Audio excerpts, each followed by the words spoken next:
একটা দুটা তিনটা না, একবারে এক হালি পরিবর্তন, 4 পরিবর্তন হোয়াইট ওয়াশ এড়ানোর ম্যাচে আফগানিস্তানের বিপক্ষে তৃতীয় ওয়ানডে ম্যাচে বাংলাদেশের একাদশে।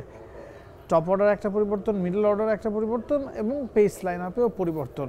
তবে স্ট্র্যাটেজিক বদল কি আসলে খুব এসছে কিনা সেই প্রশ্নটা আপনি করতে পারেন না। ওই জায়গায় তেমন কোনো বদল আসেনি, লাইক ফর লাইক রিপ্লেসমেন্টের পথেই গিয়েছে টিম বাংলাদেশ। এখন কথা হচ্ছে যে দুজন পেসারকে বদলে ফেলা হয়েছে। আমাদের একাদশে আজকে খেলছেন হাসান মাহমুদ এবং নাহিদ রানা।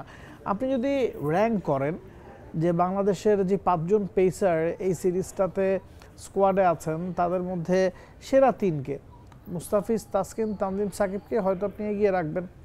তবে এই ম্যাচটা খেলছেন হাসান মাহমুদ এবং নাহিদ রানা। নাহিদ রানা এটা প্রথম ম্যাচ, হাসান মাহমুদ প্রথম ম্যাচটা খেলছিলেন যখন মুস্তাফিজকে বিশ্রাম দেওয়া হয়েছিল। তো বাংলাদেশ কি আসলে এই ম্যাচে জিততে চায় কি না, এই পেস লাইন আপ কিন্তু সেই প্রশ্ন তুলছে। আপনি যদি এই ম্যাচে হোয়াইট ওয়াশ এড়ানোর মিশন নিয়েই নামেন, why not playing Mustafizur Rahman, why not Taskin Ahmed, why not Tanzim Sakib? Bangladesh হয়তো নাহিদ রানাকে ম্যাচ খেলার সুযোগ করে দিতে চেয়েছে এবং সেটাই একটা ডিফেন্সিভ মাইন্ড সেট আপের প্রশ্ন কিন্তু তুলেই দিচ্ছে। স্পিনার 3 জন আছেন স্কোয়াডে, 3 জনই খেলছেন। আমরা যদি দেখি মেহেদী মিরাজের সাথে তানভীর ইসলাম এবং রিশাদ হোসেন। ব্যাটিং ডিপার্টমেন্টে তানজিদ তামিম 2টা ম্যাচে ফ্লপ করেছেন, তাকে বদলে ফেলা হয়েছে। নাইম শেখ দ্বিতীয় ওয়ানডের ঠিক আগ দিয়ে দুবাইতে গিয়েছিলেন, সেখান থেকে আবুধাবিতে পাড়ি দিয়েছেন, তাকে এই ম্যাচে ফেরানো হয়েছে। তানজিদ তামিমের জায়গায় হয়তো তিনিই ওপেন করবেন তামিমের সাথে। এছাড়া জাকের আলী অনেককে নিয়ে অনেক কথাবার্তা চলছিল, জাকের আলী অনেককেও বাদ দেওয়া হয়েছে, তার জায়গায় শামীম হোসেন পাটওয়ারিকে এই ম্যাচে ইনক্লুড করেছে টিম বাংলাদেশ। আফগানিস্তান একাদশে 2টা পরিবর্তন এসেছে, সেই জায়গায় বিলাল সামিকে আজকের ম্যাচে খেলাচ্ছেন আসমাতুল্লাহ শাহিদি। রহমত শাহ যিনি ইঞ্জুরিতে পড়েছিলেন তার জায়গায় ইকরাম আলী খিল ঢুকেছেন।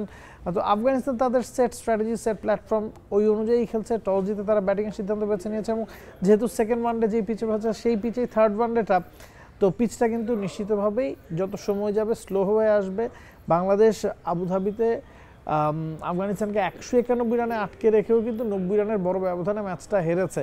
তো সেখানে আজকের ম্যাচে মিরাজ বলছে যে 200-র মধ্যে রাখা গেলে চেস করা সম্ভব। তবে এই মাঠের ফার্স্ট ইনিংস এভারেজ স্কোর কিন্তু 270-280, সেখানে আপনি 192 রান তারা করতে পারেননি, সে কারণে বলছেন যে 200-র মধ্যে রাখতে চান।